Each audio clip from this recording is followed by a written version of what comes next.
Welcome back to the Nullified Take, where we've got the TNT takes for you on the Challenge 38. That's right, we're back here with Chantel and Drew, also streaming live on Reality Realness with three S's. At some stage, Drew is also going to do a little bit of a cut down version for those that follow Angel Cake Entertainment channel. So you might also see us on his podcast later on in this week. But I'm very excited. I spoke to both Chantel and Drew on Friday evening about the Challenge All-Stars 3, and we said, listen, we need to get back on here. We love talking about the Challenge, and we love having you guys in the live talking to us about the Challenge. And there's a lot of news that has dropped for the Challenge 38. So this podcast, this recap or whatever we're doing here today, it's this discussion, I guess, is going to be about the Challenge 38. Drew, I'm going to come over to you. You're the man who's done probably the most preparation, I would say, about the Challenge 38 so far. How are you feeling, I guess, out of 10 overall about the Challenge 38? Are you excited it's coming back? How do you feel about the cast, the theme, and everything? Obviously, we're going to go into more detail, but are you positive, cautious, or negative about what's happening currently on the Challenge 38? I'll be honest, you threw me for a loop not having that lead up coming in because I was fixing something on my spreadsheet. I didn't get my chapstick on yet, so I had to get myself ready when you said we're going. But I don't know. I think this is very intriguing. I think the theme is interesting. I don't know how well it will play. I think it's a natural progression of what was like last season with the friendship card being thrown around. Like it was just all over the place. Like it was coupons for Arby's kind of thing. But I think it could be a lot of fun. I think this cast is a mixed bag. I think there's some people that I'm excited to see come back, and some duos I think are random as all get out, but we'll get into all of that. Chantel, do you believe, like Jelly Donuts, that this season is going to be a complete mess, or how do you feel about the season so far from what you've seen online? I feel like I'm maybe more optimistic. I'm always coming into these podcasts the most optimistic, and then my soul gets crushed as the season goes on and things happen. Well, I don't know how to feel about it because like I've been, the last few seasons of the main challenge, I've just kind of been like, not so sure how I feel about some of the casting staples that are now in the series. And so I know that a couple of them aren't going to be returning. So I'm like, I wonder if that's going to shake things up. But then I'm not sure with the people that's going to be their partners, if they're going to be a great addition, but like, then they're still going to be part of like a big alliance. So I'm going to be with you, Chris. Surprise, surprise. I'm going to be cautiously optimistic that it's going to be a great season because some of the players that I was expecting to come back aren't coming back. And so hopefully that might change up the dynamic. That's what I'm hoping for. Yeah. Well, there's another person here in the live that is very excited about this. I believe Sam says, I know Sam, Ashley Millionaire Mitchell will not be happy to hear this, but you've got some crushes coming into this season. Obviously, my biggest crush for the season would be Amber coming back. So any season that Amber is back on our screens, I'm going to be very happy about that. Chantel, you kind of alluded to the fact that, there's some big omissions here potentially in this season that makes you excited. Obviously, we heard the news just before going live on Friday that Josh was dropped from the season. And I'm obviously thinking that's who you're talking about. I'm excited about the fact that we don't have to see all three of the Big Brother players on the same season again. Outside of like, what's your thoughts on Josh being dropped and what that will do for the season? And also, who else do you think is a big omission for this season? Well, so Josh being dropped definitely is the most recent one that I was like, yes, like that's definitely going to change the dynamic and the style of gameplay and like what's going to happen on the season, the fights that are going to happen. It's just, they might be a little bit different than they have been in the last few seasons. So I'm happy about that. And I don't know if it's going to be better or not, but it looks as though that Nani is going to have a different partner and a partner who I think that she could actually win with. And the last time she was with this partner, she was pretty close to winning the season. So I would love to see a complete, like a season where Nani actually wins. Like that would be, for me, it would just be a kind of full circle for Nani. I think that she's had ups and downs. She had some opportunities to win. Now she's in a relationship with Casey, and she kind of let Casey win the game last season a little bit. Like, yes, I know that she wouldn't have beat her in that little competition, but you guys get what I'm saying. So I like the fact that that's going to be a different dynamic with Josh not being her partner anymore and her not being on and him not being on the season. The other one, not that I love them, but Emmy and Emmanuel are not going to be on the season anymore. I was surprised that she was part of the more recent cast speculations, or even made it so far as getting to the airport, because we'd already heard a long time ago about the fact that she had said the N-word when she in her performance on the X Factor, and it was already a big like hullabaloo. So I was surprised she got past casting again and to the airport, but they took her and Emmanuel out. I wouldn't have minded to seeing if there's any drama with Emmanuel, Michelle, and I believe Tori's still on this season. Is she, or is she not? Yes, I believe so. So that could have been an interesting dynamic, because I don't know what the status is right now between Tori and Emmanuel. So I wouldn't mind seeing, if there's anything that kind of came out of that trio. And that's about it, as off the top of my head, as to some dynamics that I was expecting to see that won't be happening. But hopefully it's for the better. Drew, same question for you. Obviously, I'm assuming you're happy. You're not too upset about not seeing Josh. But thoughts on Josh being dropped? Thoughts on what this does to the season, and also just who are you shocked not to see? There were rumors that we were going to see Wes this season in the early days. Are you surprised that he didn't end up on the show?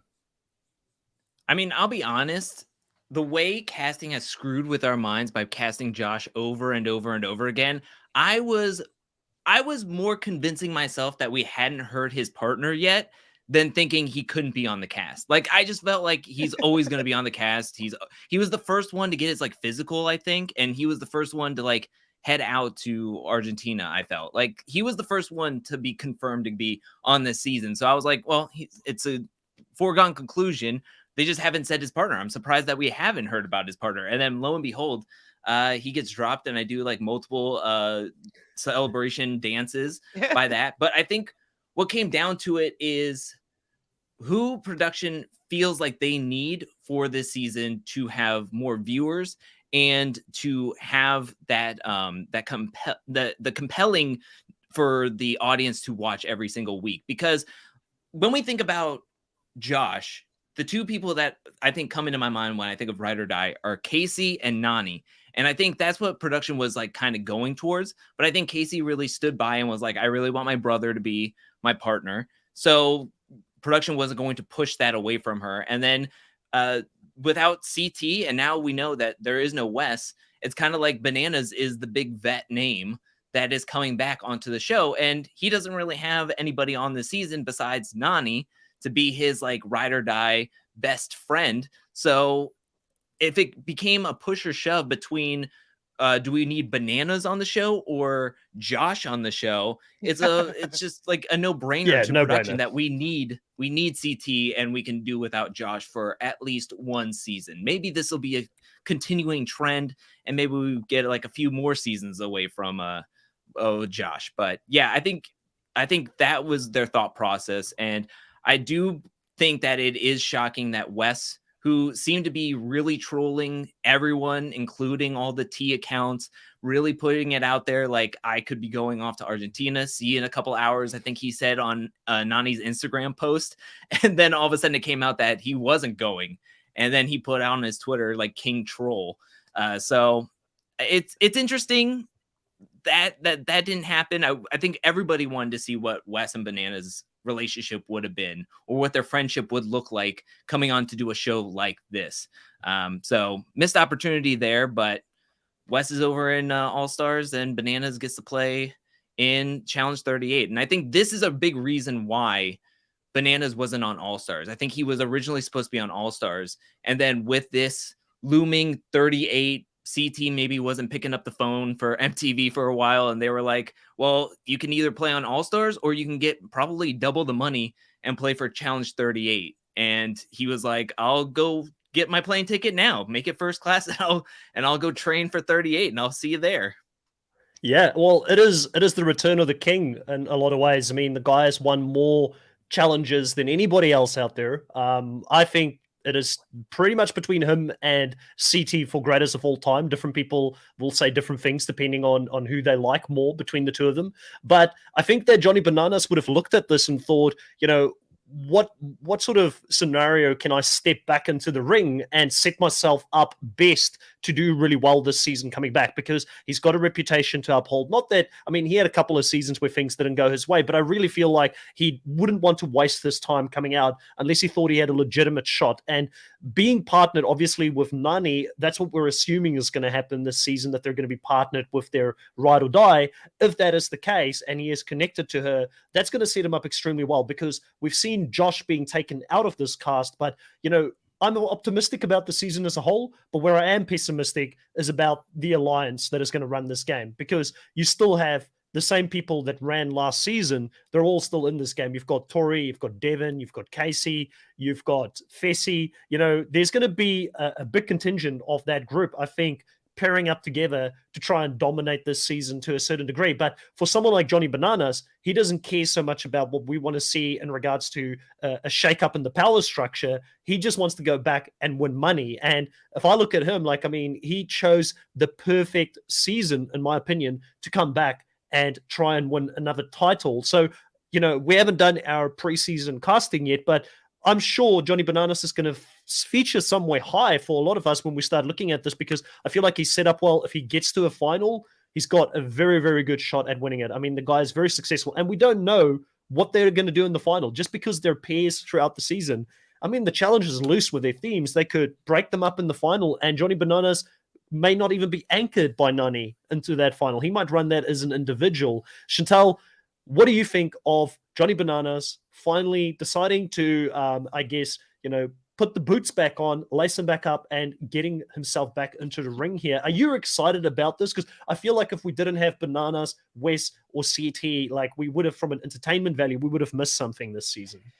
Yeah, no, they need to have one of those three on the show, or many old school players. Like, if it's not going to have one of those and then some newer school players, they have to have multiple of them. So I agree with you. And I didn't really think about it, because a lot of people were coming for Johnny, like, oh, he's not coming on All Stars because there's not a lot of rookies or minions that he could have to manipulate. But I think that's a really great point, that they're probably like, hey, which one do you want?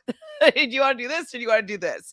And I think that it's a better financial deal to go and do however long they go away, of 2 months or whatever. So he's going to get that weekly pay. He probably gets an appearance fee, and then he has a chance to make probably another $500,000, and he's going to get probably his pick a partner, and he has a built-in alliance with that picked partner.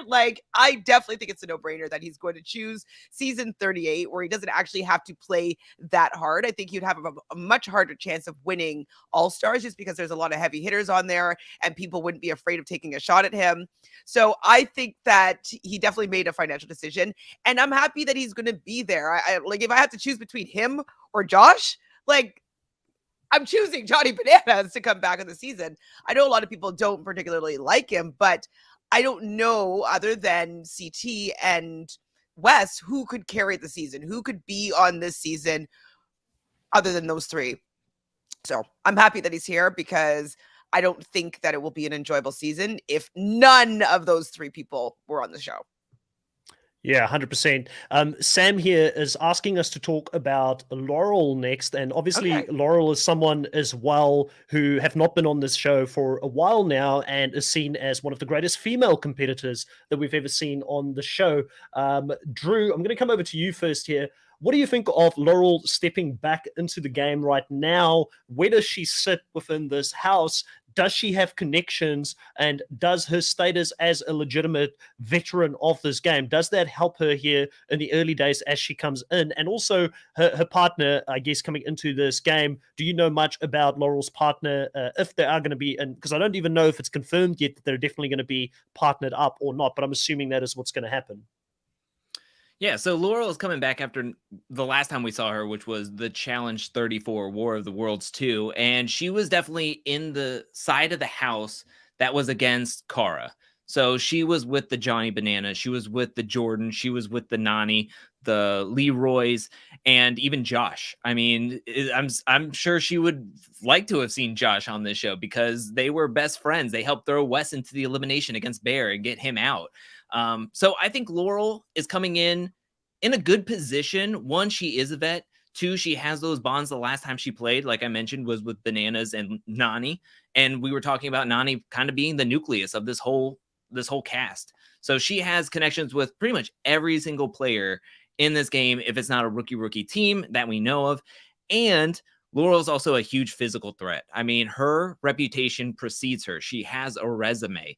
I mean, if we wanted to see a brawler of an elimination, it would be Laurel versus Casey. Now, somebody can take out Casey, and it's not going to be this easy type of situation where she's going to go up against Teresa and Casey's just younger, faster, and stronger than Teresa. Now we have Laurel, who I feel could outmuscle Casey any day of the week. So her partner is Jack Maddox. That is confirmed, in my opinion. He was on the X on the Beach Peak of Love, which was like a spin-off of X on the Beach. They were trying to make it like snowy instead of on a beach theme. And Laurel was more of a cameo on that show to freak out Nicole Z. She never really stayed in the chalet, but Jack did. Jack has been working out, putting in the work, and they seem to have kicked off and had a great friendship, and now they're bringing that friendship into the game. I don't know what Jack can do because, again, X on the Beach isn't that competitive or that like physical of a show, but what I've seen on his Instagram is quite impressive. He is definitely putting the work in the gym, and with a partner like Laurel, you never count them out, in my opinion. Like, you can never count them out. I mean, she had Cara Maria in 21. She got to second place. She had Kenny in Fresh Me Too. They got second place. I mean, you give her a season, and most likely Laurel is going to go far into that season, no matter who her partner is. Yeah. Chantel, I know you're a big fan of Laurel's as well. We had, I believe, Amber in the chat here asking if Laurel's ever been on a season that Cara Maria has not been on, and how will that affect Laurel being on this season? I think there was one season with Cara Maria. I can't remember. Like I always say, between Fresh Meats 2. Yes, because she got eliminated early. But wasn't there one season where Cara Maria was an alternate and she came in late for an injured person, and Laurel was on that season from the start? I feel like there was one, but I could be the season where wrong. she got with Jordan and CT-ish? Is that season? Probably, but yeah, like their storylines have been intertwined quite a lot throughout the show's history. I think that for me personally, I'm not an OG fan necessarily.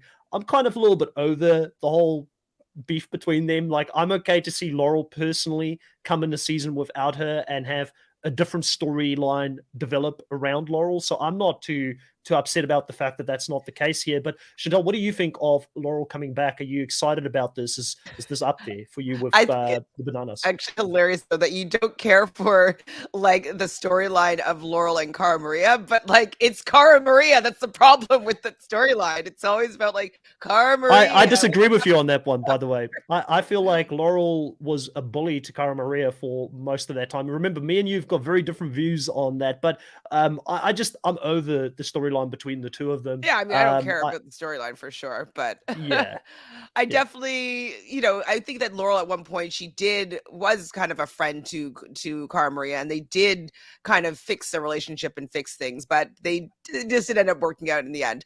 I am happy to see Laurel. I want to see that old school energy. That's why I like All Stars. I keep on saying it over and over again. I want people that have been on the show from a long time back, and so if she's not going to be on All Stars, yes, I'm happy to see her on the main season because I think some of the new school players need to be around some of these old school players just to like get that energy, get that vibe. Maybe it's going to, revitalize the season and make it into what I used to love about it beforehand. So I'm happy to see her come back. I'm happy to see her without Cara Maria. I'm happy to see her have a new friendship that we're going to see develop on 38.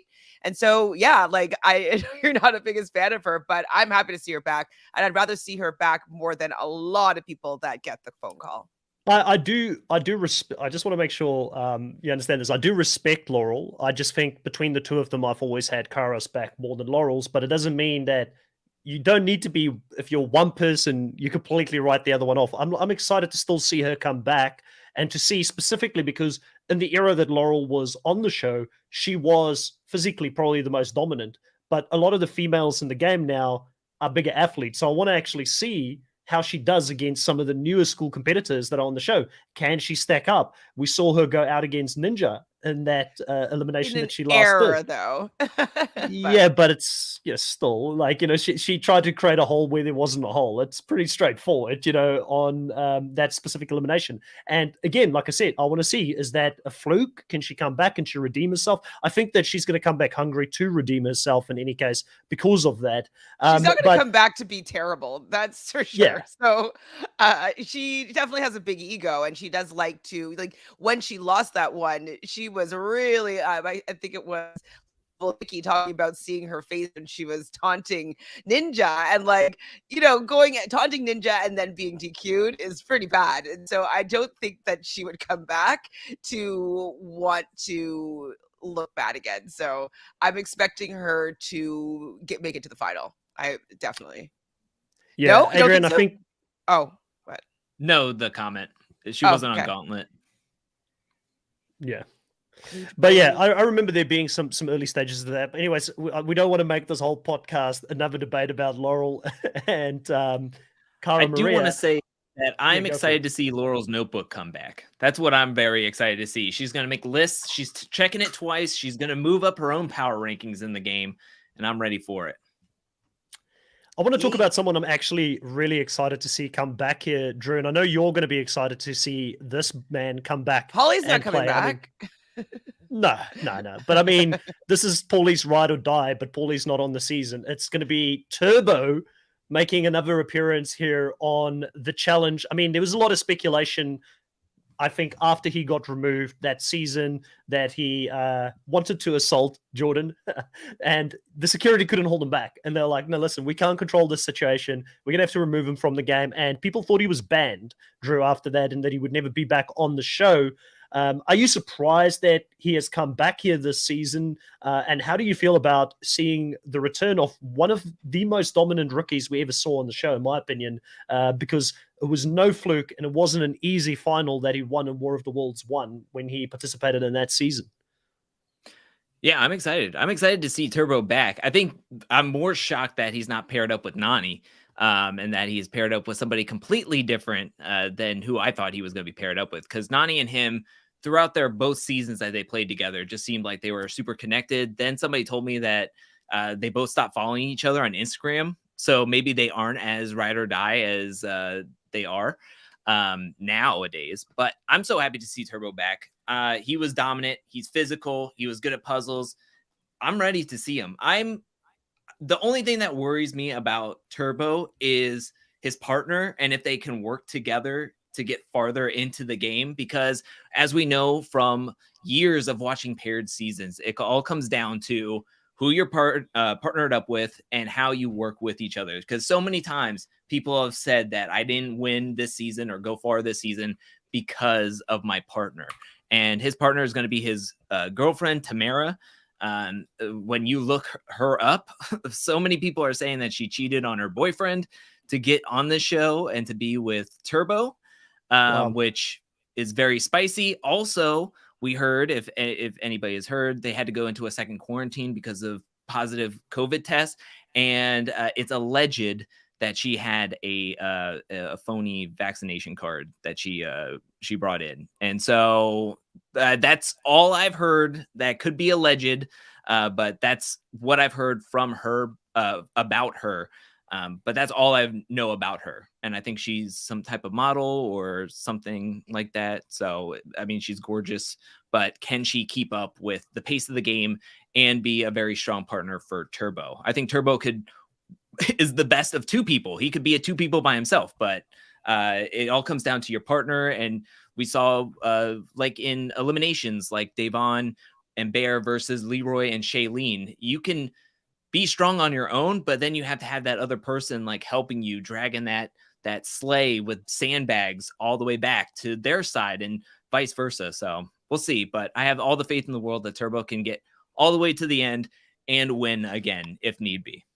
I'm leaving the important question here for you, Chantal. Will anybody copy his walk this season? Probably. No, actually nobody will. Nobody will at all. I'm pretty excited to see Turbo. I think I like that somebody that is going to be a competitor that's like not necessarily with the alliance. Like, yes, he'll get some intel from Nani. I'm assuming, I don't know if they're friends again or not friends or what, but like he does have that connection with people that he's played before. And so I'm happy to see what he's going to do again. His first season, he kind of lucked out a little bit in the fact that he was able to just be physically dominant and get through the season. And so I want to see if he has a little bit of strategy in him. I want to see how well he works with his partner. I want to see if his partner is really good. I know you're saying that he's the strength of two men or two people for sure, but I want to see if he could do. And again, we didn't get the chance to see that his second season because he was taken off because he was being a little bit verbally aggressive. So I want to see if he can make it to round 2. I don't really see anybody on this cast being able to take him out in an elimination. And so, but I wonder if people are going to try. So, He might have that intimidation. He might have that intimidation factor about him like a CT has. But the only thing here is I'm excited to actually see Turbo in an elimination because in those seasons that he played, he never actually went into an elimination. But we always saw him be very verbal from the sidelines, giving advice. Oh, try this strategy, or no, that strategy doesn't work. You should be doing this. And I think that with Turbo, what a lot of people forget, Survivor in Turkey is a completely different show compared to Survivor in the US or any of the English versions. It's all based on your physical ability to win challenges. So it's probably a lot closer to the challenge than what we will even appreciate as Survivor fans in the US. But I think the key thing here is he won 2 Survivor seasons. He was on his way to win a third one when he got injured. So it's the only reason apparently he was dominating that season as well. He came from that straight into the challenge. He won his first season. And then again, he was his own worst enemy and got eliminated in the 5th reality show that he played in. So, I mean, yes, he doesn't have 5 titles or 4 titles, but he clearly has the credentials to be able to win a lot of these shows. So I do think that he could do well. Mentally, though, I hope he's coming in prepared. And now that he's spent more time with people that I won't mention here because I know Chantal and Drew are not big fans of them, but he spent a lot of time in the US, right? And visiting people. So hopefully he's gotten used to the culture a little bit more because when he first came onto the show, it was only his second season. I think that he really, what Jordan did to him in that season, he took it like very, very personal because of the cultural differences that you have between himself and also the US, more Western culture and how we joke around. I think he took it like life or death. You're threatening me type of thing. And I hope that he's more prepared and he's mentally stronger than what he was that season. Because if anybody copies his walk and he goes off, we'll see him get kicked off again, and I don't want to see that personally myself. So I'm very excited to see Turbo here back on this next season as well. I think it's going to be very exciting. I do want to talk about the 2 Survivor players as well that are coming back this season. Obviously, a big Survivor fan myself. I'm assuming they're going to be partners.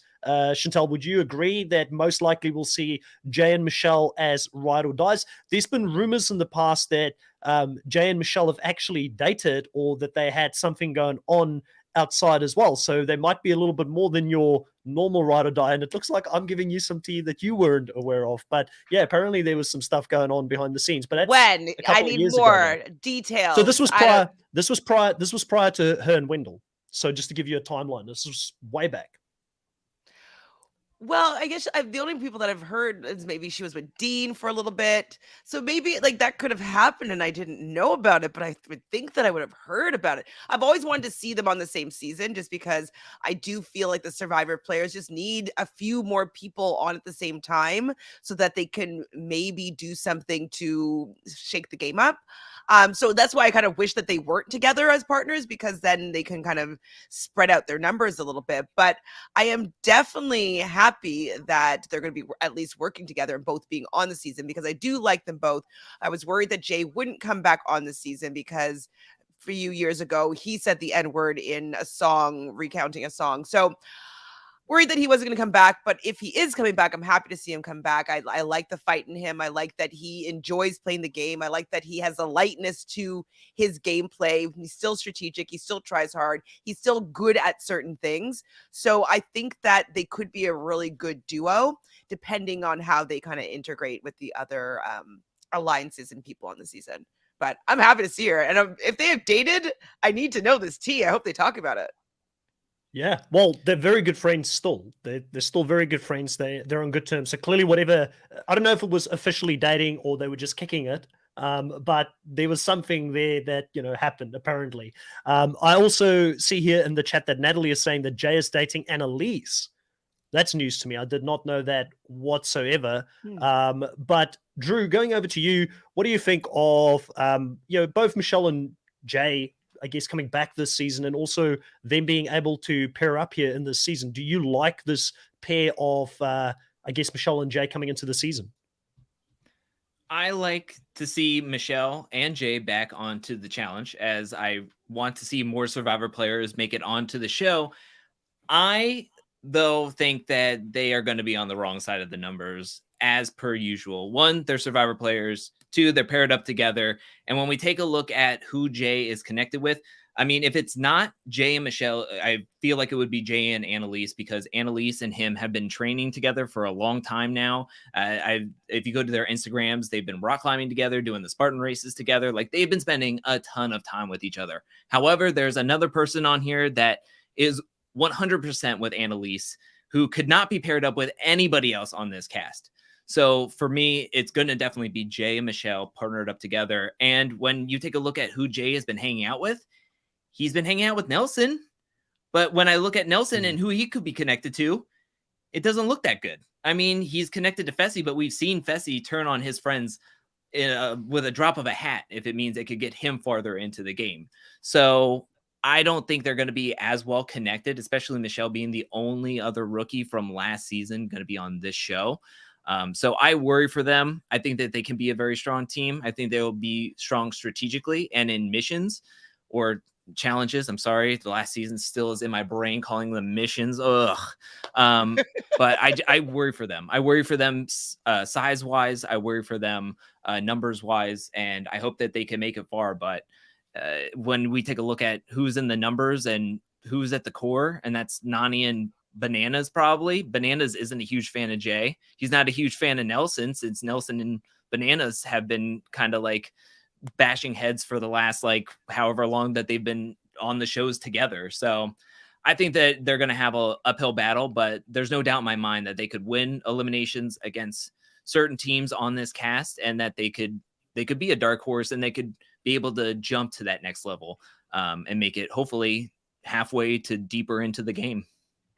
Yeah, I'm going to put it out there. If Jay makes a final, I think he surprises us. Like, I really think that he has got the endurance. He's a good runner. I'll never forget that specific mini final that they had in the season that he was with Teresa. And they kind of won that by the running section and doing the puzzles. And I think that Michelle is going to be great at puzzles. So she does balance him out somewhat as well. So they could be a very powerful duo. But like you said, at the end of the day, it starts with good social connections, playing a social game before you even get to the position where you can run a final. And will they get there? I'm a little bit down on that, sadly. As a Survivor fan, I want to see Survivor players do well. I'm really happy Michelle comes back. Like, I mean, who would forget her famous quote where she said, "I've got 2 of these for you," and she just pulled them up, like, I think Michelle will add a certain level of spice to the confessionals. I think she will become a staple of the show if she continues to come back. And both of them are probably in the midst of building a little bit, I guess, their own presence within the challenge, and getting people to want to shout for them because they're familiar to them and they've come back season after season. And they're going to be the anti-Big Brother faction in this season. So I think we're going to want to shout for them regardless, just because they're not a part of that core. I do want to talk about someone that I was surprised to see this season come in. And we don't have to spend too much time on this, but I was thinking to myself, this person, in my opinion, I'm not overly excited. I know some of the females who watch the show would be very excited that he's back just because of the muscles and the great chiseled six-pack and everything. But I feel like he's had 2 seasons and it hasn't really paid off all that much for him. and that's going to be Nam. What do you guys think about Nam coming back here this season? I think he already got cut. Didn't he get dropped? Did he Didn't he get cut? just get dropped again? Somebody even mentioned it in the chat. I thought I heard that his partner, something happened to his partner, and then he got cut. Drew, Okay, well, you always know the secret. So I didn't think we were gonna get into that, but apparently he was gonna be partnered up with Emmy, who has done a ton of reality shows, like a ton, dating back to when she was 19 years old. And I think she's 22, 23 now. And she's just been constantly doing reality shows in Germany and in other countries, like Secret Story in Spain, the Spain's Big Brother-esque type of show. On that show, they said, a lot of people who had watched that show said that Emmy came in like a firecracker for the first week, then found out that the game wasn't going to go her way. She had really no shot of winning because nobody liked her, and she was ready to quit before she was evicted, 5th out of the house. And so coming into this season, I was worried because, one, I don't think they actually met each other before. So they were just partnered up because they have like the same like management group that represents them and their country as well. And so a lot of people are like, I'm hoping that she'll actually like step it up and not try to quit. And it sounds like she quit. So I think the game started. They went into quarantine. They came out.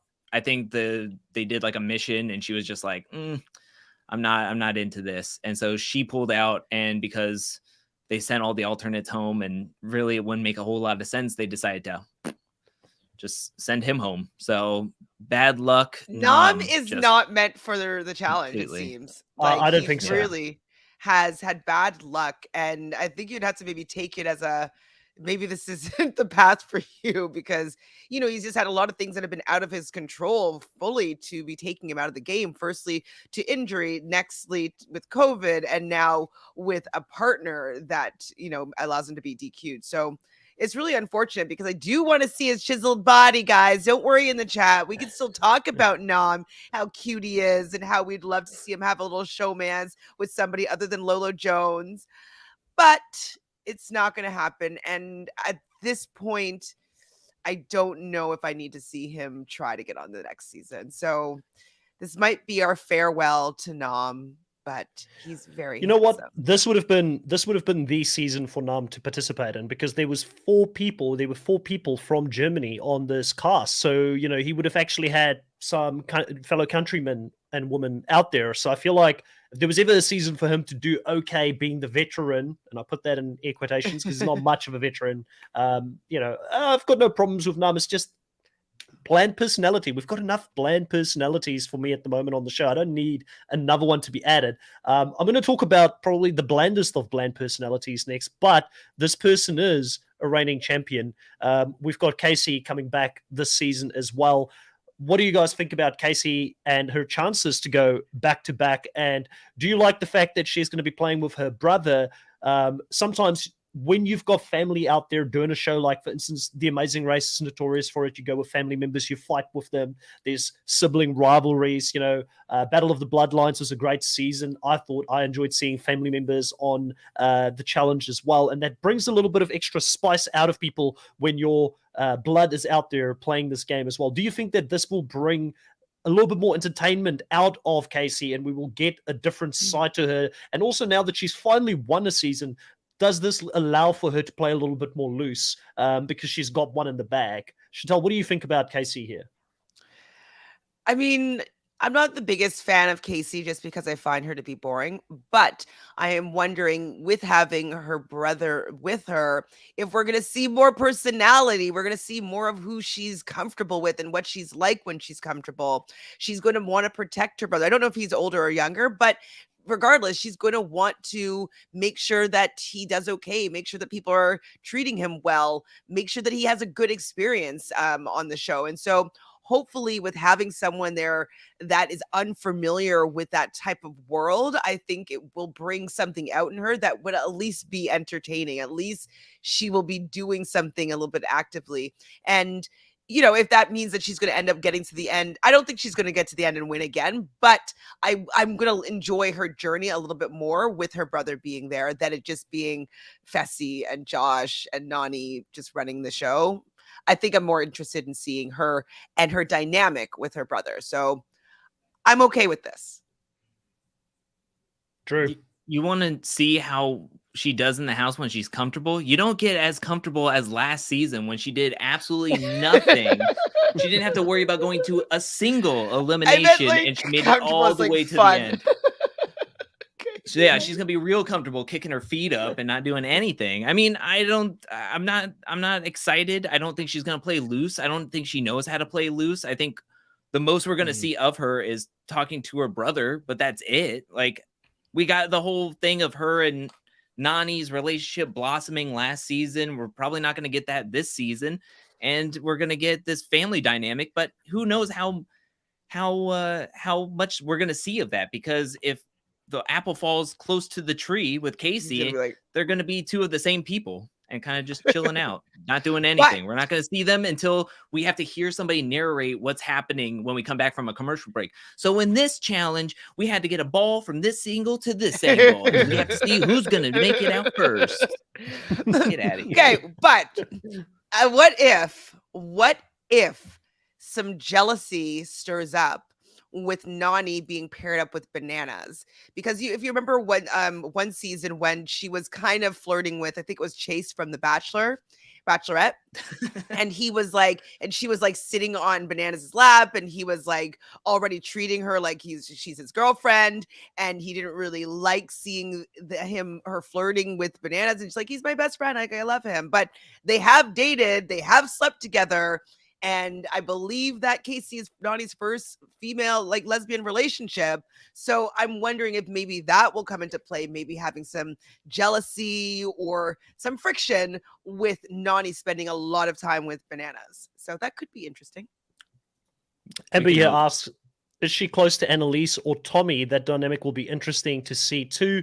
They played in different seasons of Big Brother, and Annalise and Tommy, from a very problematic season, actually. I was quite surprised to see two of them on the show. I quite enjoyed Tommy at times. He was entertaining to watch. I think he'll bring a little bit of excitement and entertaining to the TV show. And Elise, to me, was just the pretty girl that was with, I think the guy's name was Jack that whole season, and she was kind of like his ride or die. But somehow Annalise and Tommy ended up on this season as ride or dies. But I don't think that Annalise and Tommy, like, I mean, they're a question mark for me, because it's kind of like Big Brother Strong. Do they automatically just pull them in and then just use them as rookies, as bait to do whatever they want for the season? It's two extra numbers who they won't care about in the long term. But I don't think Annalise and Tommy will be in the inner layer or the inner ring of that alliance that is now not just the Big Brother alliance anymore. It is a more of a vet alliance, because you've got other people like Tori and Devin and that who are also closer to that alliance. The real question mark for me, really, I'm not so interested in Tommy and Annalise, but we can definitely go back and talk about them, and I'll give you guys both an opportunity to talk about both of them. But the real question mark for me is where's Amber sitting coming into this season? Has she mend bridges with the likes of Casey? There was real bitterness and rivalry between her and Casey, even in the after show that season. And where do they currently sit?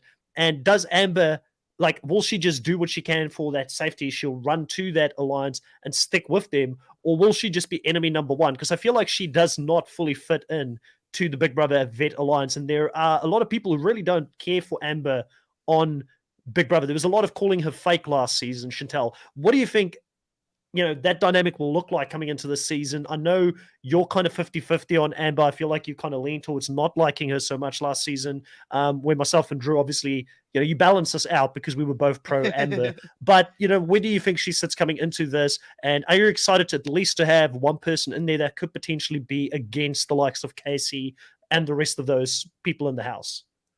So yes, I agree with both with you that I'm more on the not a big fan of Amber. But I have to say that I'm excited to see what the dynamic will bring with her being there with her current boyfriend.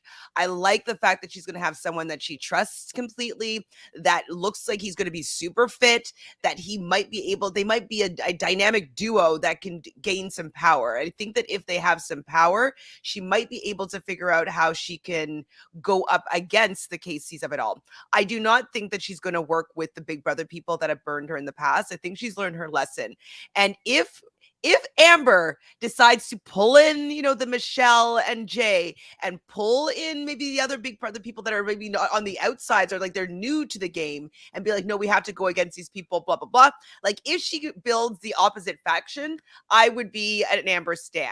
But if she goes in and plays that same card again, like, I trusted you and you stabbed me in the back, I just can't handle that narrative anymore. But I'm willing to, if she does make a big move and decides to go against that big group and decides to do something strategic and go against them and like make a mark, like, I can definitely get on board with Amber. But I'm just not a fan of that same storyline where she's just upset that she's been burned by Casey and Fessy and Josh. Like, let's do something I think it else. was fair. I agree with you. It was fair. For me, I could tolerate it last season because it was so fresh. It was literally the season before. So she had legitimate reasons to be pissed off, even though I think people, just like you were over it, a lot of people in the house were over her running around playing a victim in that situation. But I could understand, and I think both myself and Drew, and I don't want to speak too much for him, we could understand where she was coming from. But Drew, if she had to come in another season with that same attitude, and she doesn't really give us much in regards to trying to work on strategy or, standing up Something against the else. power within the house, are you in agreement with both myself and Chantel that would become old very quickly if we see just the same old Amber that we saw? Like, you want to see evolution in the players that go out there, right? Yeah, of course. I mean, that's what makes the game fun and why we love to see players come back over and over and over again, to see the arc that they could have on their own story. If you have a challenger that continually does the same thing over and over again and keeps on missing the mark, I mean, what fun is that, realistically? I really hope what Chantel says happens with her, like, trying to gather up the rookie numbers, maybe pulling a Wes. I mean, she is bringing in a rookie teammate in, her boyfriend Chauncey, and they look to be a super strong pair. Like, if we're talking power couple, this is physically a power couple coming into the game. So I'm hoping that she comes in wanting to play her own game and focuses on that. My worry is that we've seen her twice, and it's like same song, old dance type of thing. I don't know how the thing goes. I'm making up my own because she had a rookie alliance.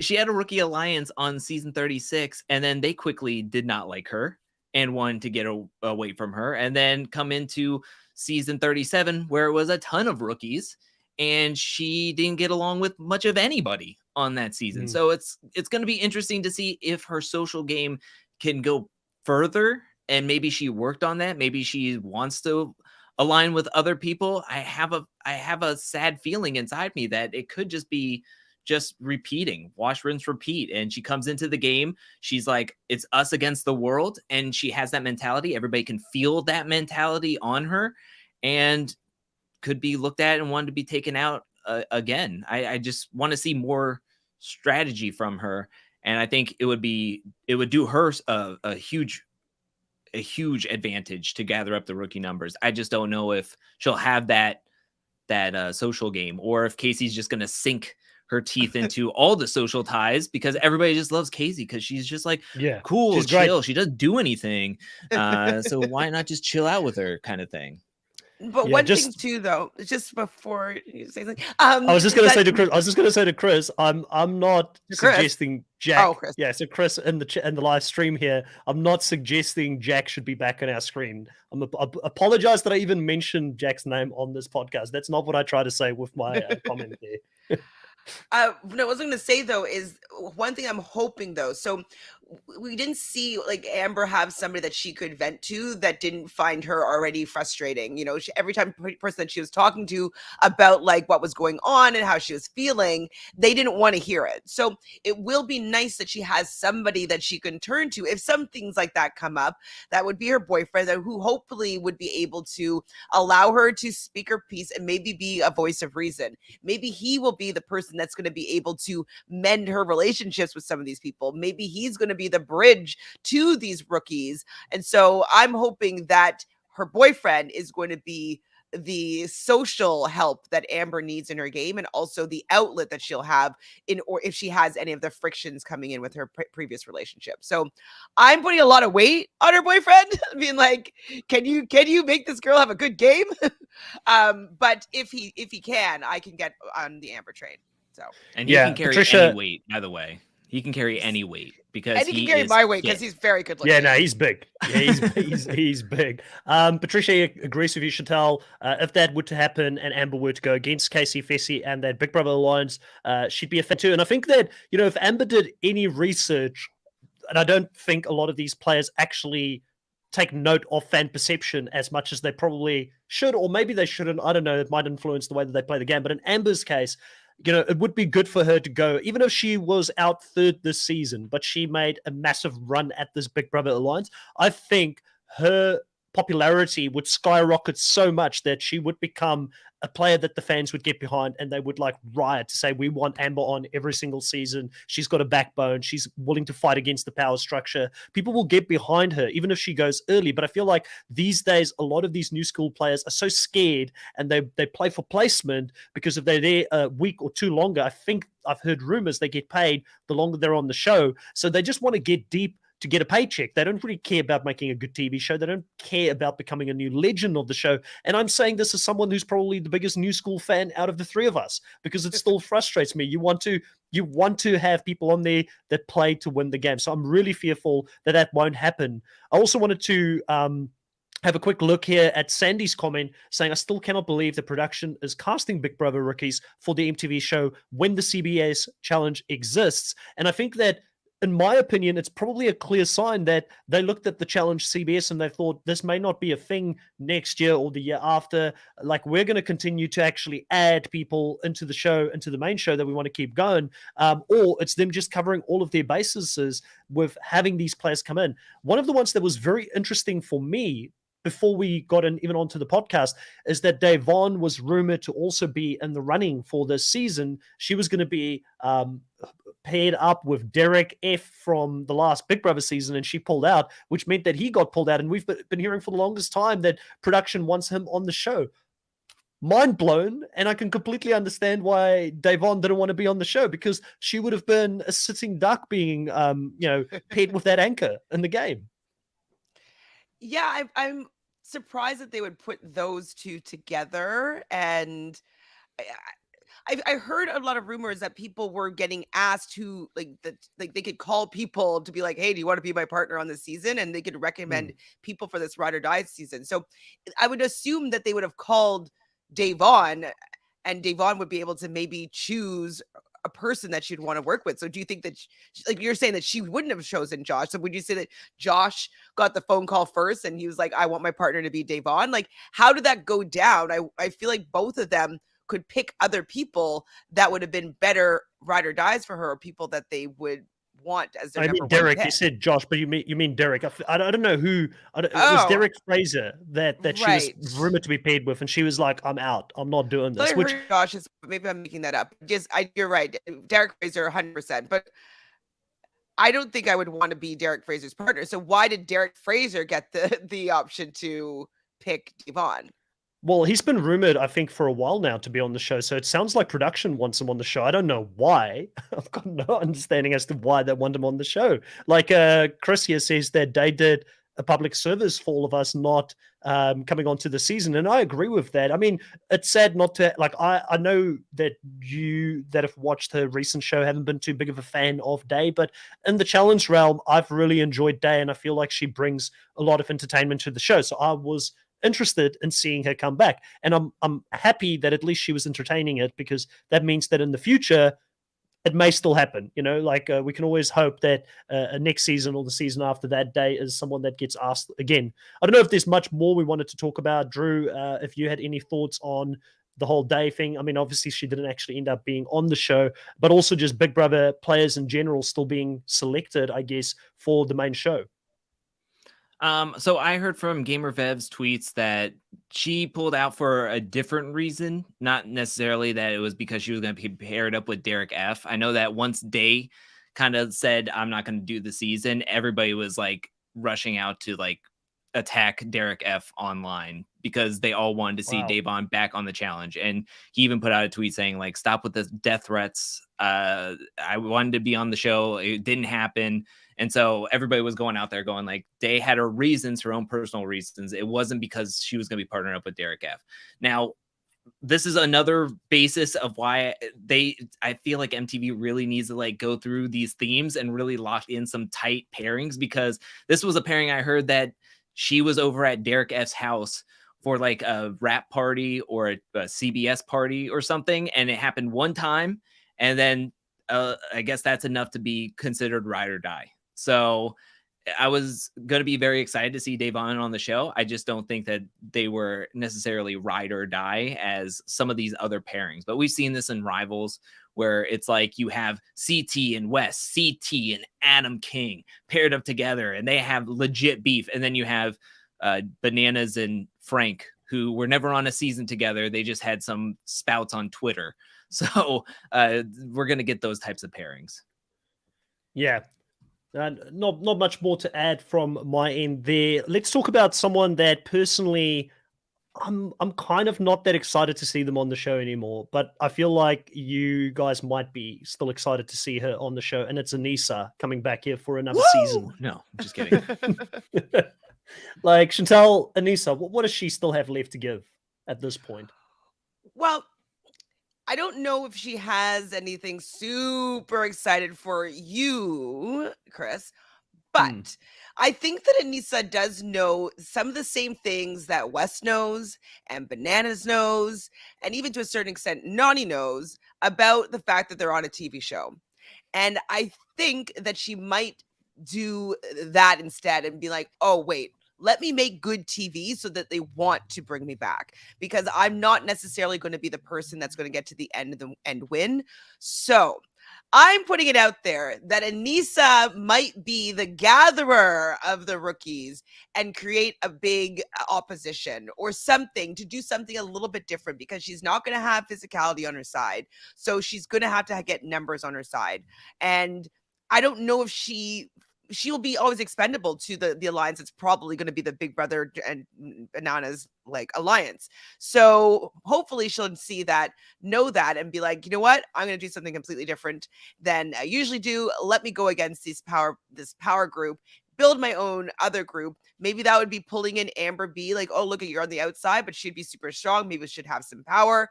And maybe she's going to make a name for herself and being like the strategic opposition, and maybe just do something different, because she knows the game. She knows how to make good TV. She's been on the show for 20 years.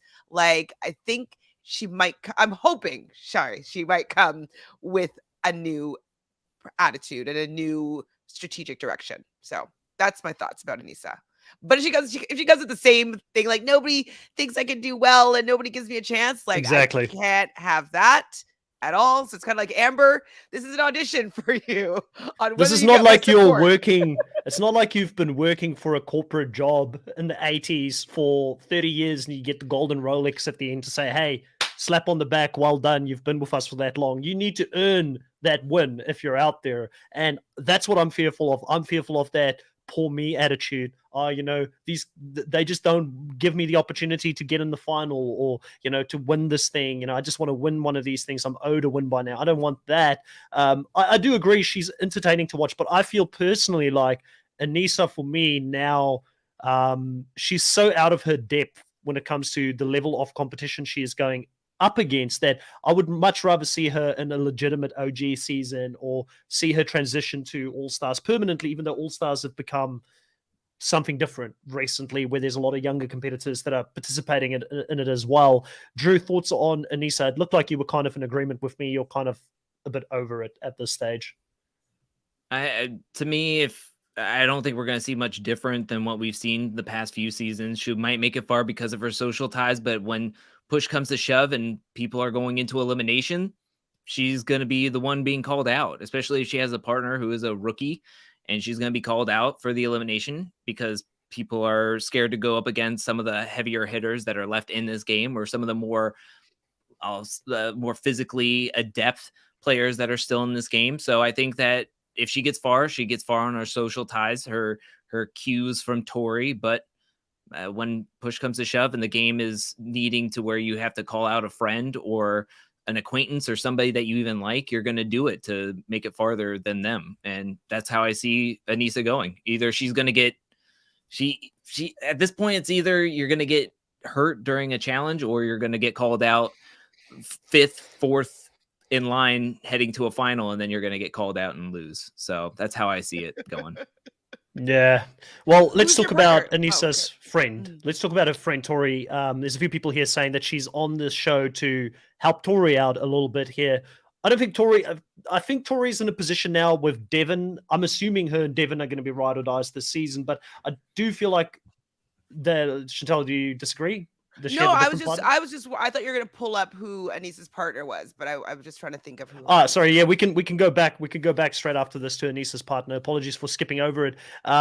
Tori is someone that did really well last season. I was very critical of Tori throughout the season, saying, she's over it. She was at a peak when she was training with Jordan, but she impressed me last season. She made it to a final. In my opinion, she ran that final better than Casey and probably deserved the win over Casey. So I felt like she was robbed because of the whack twist at the end where the slowest performers could choose who they wanted to have as a partner in the finale, and Casey chose an automatic winning ticket by choosing CT at the end. That could have been Tori if it was based on performance. I really hated that format. I'm not even the biggest Tori fan, but I am pissed off for Tori that finale went that way. How do you guys feel about Tori coming into this season? Are you excited about it? Do you think Tori can make another final? I feel like she's probably set up pretty well to do so because she's got a built-in alliance and she's probably part of that power structure that could make the game boring for us, but why would she change it up at this stage? I mean, okay, she's on the season. I agree with you that I do feel that she was robbed last season in the final. But I don't necessarily care for what she's going to bring to the table. I haven't really enjoyed her storylines. I didn't really like when she switched to the other team last season, and then her fights that she was having with Devin when she was playing for her own team. I didn't really care for that dynamic at all. So if she brings something different, as another person, if she brings something different, I'll be interested. If her and Anissa decide like, hey, let's do something different. Let's bring Devin and let's do something and go against these people that always go to the end and win together. Like maybe that could be something interesting. So I'm hoping right now that all the people that I'm indifferent towards work together and go against the people that are called back time and time again and are winning all the time. So that's what I'm hoping for Tori. She needs to shake it up and do something different because what she's been bringing so far, I don't care for. It's boring. But I will give her a second chance if she decides to do something different and goes against the major alliances. So, Drew. I actually think that Tori and Devin could be in trouble this season. I think that they could be more so on the outs than what we saw last season. When we saw Devin, he was good, making good into the Big Brother Alliance, but we saw him getting really cuddly with Josh. And I think Josh was the glue that helped Devin stick to the Big Brother Alliance with Fessy and Casey. Josh is not there. That buffer is out. And also, who almost won last season but didn't? And that is Tori. Casey is going to have that clocked on her mind.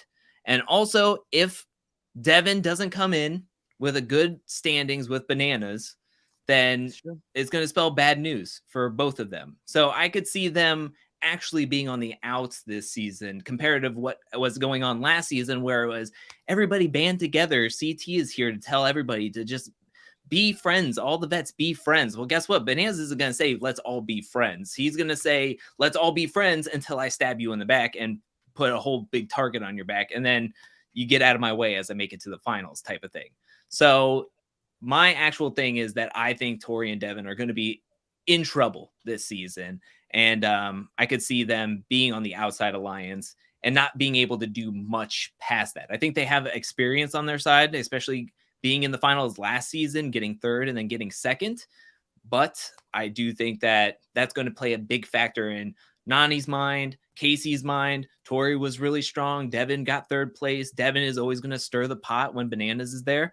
And I think they're going to have to fight for their right to stay in the house if the major alliance is going to be going after them, which I would be personally excited to see them having to go in over and over and over again and rely on each other to stay in the game. Well, I think it might be a blessing in disguise that they won't be really like easily immersed into the major alliance of the season.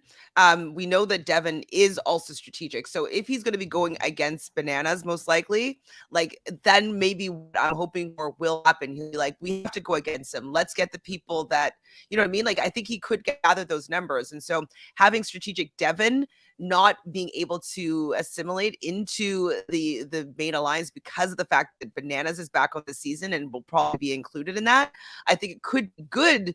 Yes, they might be the people that Bananas will throw in. So yes, they might go in over and over again, but they might get a group together that will be willing to go up against Bananas and the other Big Brother people. So I'm hoping for entertainment factor that they are going to be up against each other, and I'm hoping that it'll pan out for the better for all of us. Yeah, I don't have much more to say on both Devin and Tori, but let's talk about Anissa's partner, since I sort of skipped over that rudely. So James is going to be Anissa's partner. I don't have any real info or background on him.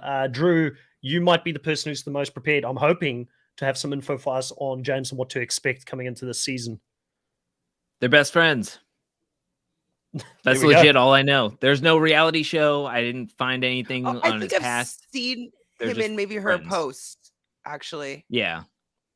Yeah, I've seen posts with him and Anissa and Tori together on Instagram. That's as much as I know about him. So yes, I don't know much more.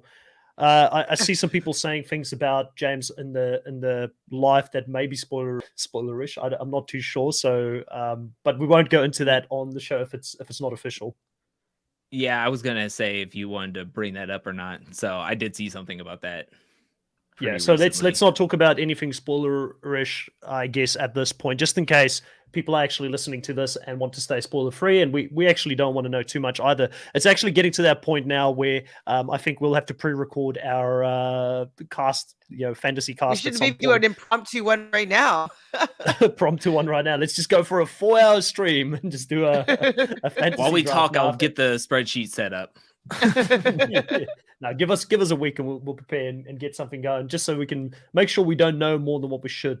Let's talk about someone that is coming back to back. She's just participated here in All Stars, and she's going to be back this season, and it's going to be Kayla. I know that I wasn't very high on Kayla coming into All Stars. She's been performing really well. I think pound for pound, probably the best female. Does help that she's one of the youngest contestants on that season. She is the youngest. She is the youngest. There we go. So Kayla coming into the season with her fiance. What do you guys think of the fact that she's coming back to back? Does that mean that she did well in the previous season and production likes her now and wants to involve her more in the show? Or is it more a case of her partner being a big character and someone they want to see on the show as well? Drew, thoughts on Kayla? I think it's something where they had the idea of the ride or die theme in their head, and then maybe while they were filming All Stars, they were like, hey, just floating this out there. I know you put out a retirement post out there saying that you would probably not come back to the challenge anytime soon, but what if it was a ride or die and you could bring your fiance? And she was like, done deal. Give me how many zeros are on that check? I'll sign it right now, kind of thing. She made a post saying that she would not be back on the challenge because it takes too long to film. She has a fiance now / husband, and she lives in England. So now that her husband can be on the show with her, she's cool with it. Sam Bird is not a huge character by any stretch of the means. He was on Love Island UK. He was fine there. He was on X on the Beach Peak of Love, where he was fine there. And he's going to be on this show where he will be fine here. Luckily, we won't hear Kayla have to say a lot of old people jokes, hopefully. And at least Kayla is able to go against alliances, and she's not really afraid to go against the alliances. Afraid? Now, the last time we She's did, always shaking in her boots. Are you gonna throw me down there? Sorry. well, she would come after Cara Maria. She will have Nani helping her out there. So I do think that I have faith that Kayla can go far, even with her husband. He's been getting in shape as well. But I think that Kayla will be fine on this show. It's going to be interesting because last time we saw her was Total Madness, where her Bananas and Wes were kind of friction with each other with the whole bear situation. And now we have 2 out of the 3 Holy Trinity. So I don't know what we're calling that, the holy duo here. And so now Bananas has to play nice with Kayla. There's no teasing, there's no joking, because they're going to have to work with now. That's their numbers. I mean, Kayla's going to be Nani's number 1 outside of Casey. So Bananas has got no self-control. He's going to tease her. Let's be honest. He's got no self-control, but he's probably going to do it in a friendly manner. Chantel, do you want to add anything to this? Like, there's a few of these where we could just... I'm going to say the best thing about this duo is that he has a British accent. I really like the British accent. My dad's from England, so I appreciate hearing it. And so they find that their humor is funny. And so I'm interested to see if he's going to bring a little bit of the banter into the challenge house. But other than that, I'm not really excited about the duo. Yeah, I mean, I'm sad not to see Kyle on this season. I might be the only person. I'm like, oh man, I got him so used to having Kyle. Like, just because we're talking about the UK accent, you know, it's like, oh man, Kyle, like we could have seen Kyle on, but yeah, I mean, he could have easily been Bananas' ride or die as well, you know, like, I mean, but I think it's male female, right? Yeah, it seems like it's male female, but I'm sure they could found a woman to be his partner, but maybe family obligations. Now let's go over to someone that, you know, I just know that when this name got dropped, Drew absolutely jumped out of his chair. He almost loves this person as much as he loves Brad. Mr. Nelly T is back for another season. Drew, thoughts? That's not who I thought you were going to say. I'm not going to lie. That's not who I thought you were going to say, and I'm happy. No, I wasn't going to troll. I wasn't going to troll you. I wasn't going to troll you. But Nelson, you love Nelson. Talk to us about your love for Nelson and seeing him back in our screens. I mean, honestly, after what happened on our Challenge 38 Fantasy Cast Battle Royale, I don't think anybody was going to let me not hear when I suggested the other person that I thought you were going to say. I'm happy Nelson is back. I'm happy that he is going to be on a season with somebody that I've wanted to see on the challenge for years now. And really? I think that she could do really great. Yeah, she was on X on the Beach, not X on the Beach, Piccolo, but X on the Beach, MTV, US. She was on Are You the One? It's Nerese. I've heard that she's been wanting to be on the challenge for the longest time, and they just would not put her on. Nelson and Nerese kind of had a fling, dated for a while. That's why they were on X on the Beach together. And then now I guess they're in good company. So they're friends / exes. And hopefully Nerese can be his puzzle queen that he desperately needs. But we'll see how this goes. Maybe she can be his good luck too, and finally get him that daily win he's been looking for. Oh my God, how many has he Vendettas? Like not since Vendettas? Wow. And how many Vendettas. dailies has that been? Like 60 now? It was 54, I think, last season, at the beginning of last season. So it's been a lot. So hopefully he can win something. But like I said, without Corey, he only has Fessy, part of the Young Bucks or whatever they're calling themselves, and you can't even trust Fessy in this house. So it's going to be an uphill battle. I think his closest ally is going to be Jay, and like I mentioned earlier with Michelle and Jay, I don't know how many numbers that they can say they definitively have having their backs 100%. So hopefully Nelson and Nerese can make it far. I like them, so we'll see. Chris is asking a question there. She's asking, will we get part 2 of the Nelly T workout plan on Tiny Table Talk this season, Drew? I mean, Wasn't part 2 the challenge workout when Rachel kicked me and Nelson's butt in that workout video? I think you're needing a part 3.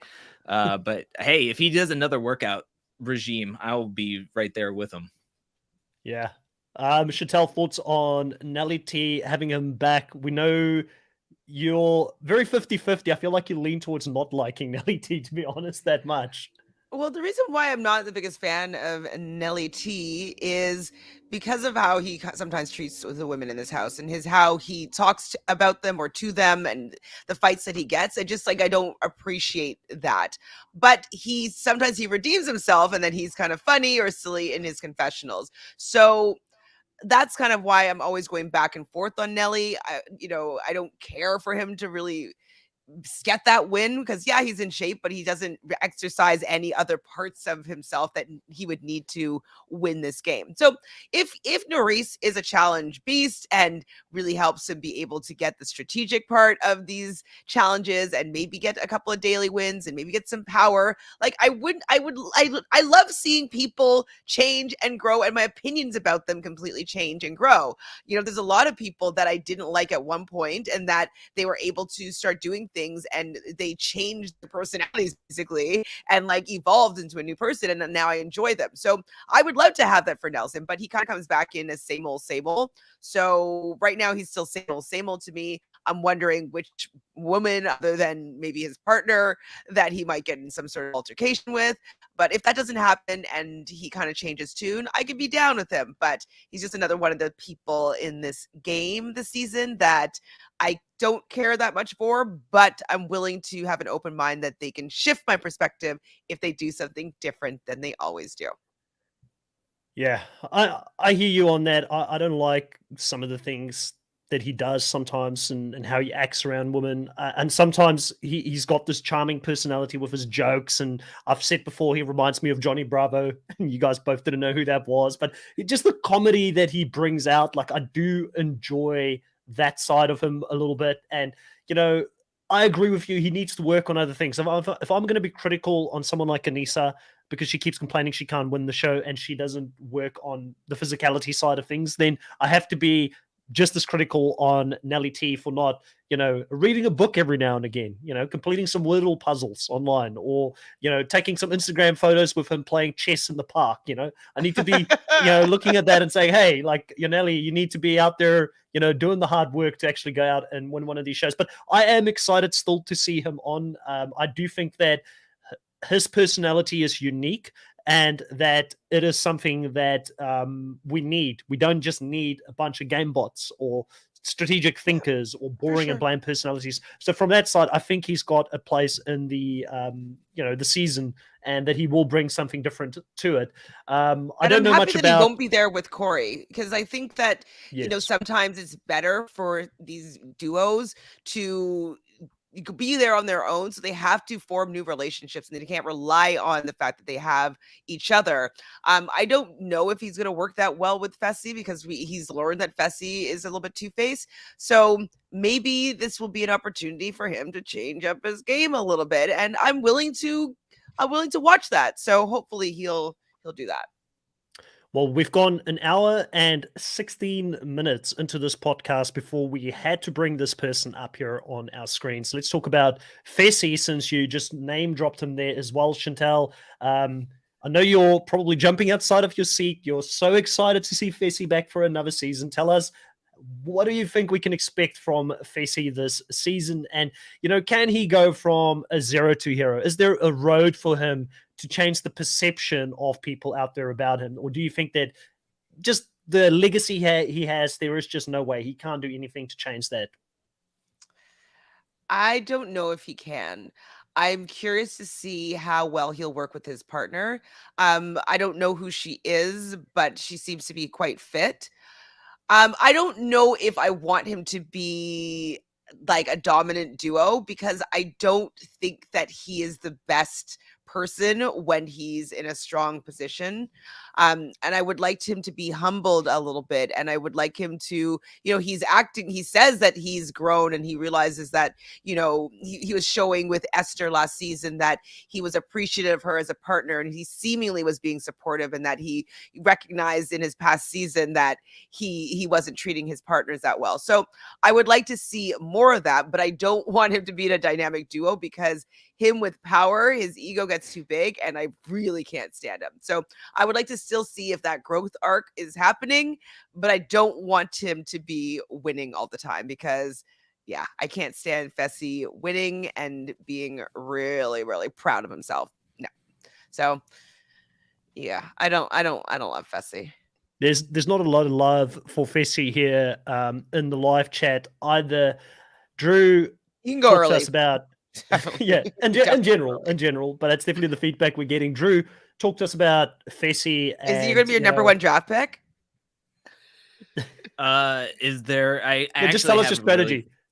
Tell us your strategy. I have a really funny right idea now. for our draft if I can get it set up before we do it. But Fessy is going to make it far because of his numbers and his intimidation and size. Basically, that's how he makes it far in every single season that he does, unless he throws squishes Josh's face, which won't happen this season. So hopefully he squishes somebody else's face and gets kicked off, or he slips on a banana peel or something in the finals, or not even make it that far. But because of his numbers, because of his social game, and because of his size and his intimidation factor, it's just inevitable he's going to make it at least the halfway point, it seems, every single season that he's on. I think the biggest question mark is his pairing, his partner, which is Mariah. She is an Instagram model, an influencer. That's all we know. She posts a lot of gym selfies at the gym. So she looks to be in shape, but is she in shape enough to run these long distances, do these very hard tasks that the challenge makes you do? It's way different. I'll be honest. It's way different when you do some of the high intensity, over and over tasks that you have to do for the challenge, instead of just like lifting weights and running on a treadmill. It's completely different. So I want to see how she is in shape, how she matches up with the other contestants, and if Fessy will get frustrated with her, because to me, there's no way this girl gets on here unless Fessy like shows a picture and gives contact information saying, I want her to be my partner. Please get her to be on the show, kind of thing. So we'll see if she can come in and play. Turbo Fessy elimination where Fessy loses. Well, what elimination does, like, I think anything athletic that's not a hall brawl, because to be honest, there's very few people that will be able to take Fessy on in a pure physical hall brawl. Turbo is not that tall. He's not he's stocky, but he's not that tall. I think there's only one person that can take Fessy on, but I don't know if they'll win, and that's Amber's boyfriend. I forgot his name. I think he's got the build and the physicality to take someone like Fessy on. But then again, you can't disrespect, hate the guy or love the guy. You can't disrespect the fact that he's played, American football at a certain level, and that is a sport that's all about going into contact, knowing how to go into contact to make your body move in a certain way and get over your opponent. So I do think Fessy will beat most people in a physical challenge. But if it's something athletic, like, for instance, where they've got to run or they've got to do something like climb, like, I think Turbo can beat him in almost, and also I think Turbo is smart. I think he can beat him in puzzles. So I think that's like the one thing. But it's like, do we see Fessy this season go into something, because he's like, I'm hot shit, I keep winning everything, but the only thing that he wins is physical. Like, let's see you do something else that's not physical, and then see if you can win that, and then we can reassess.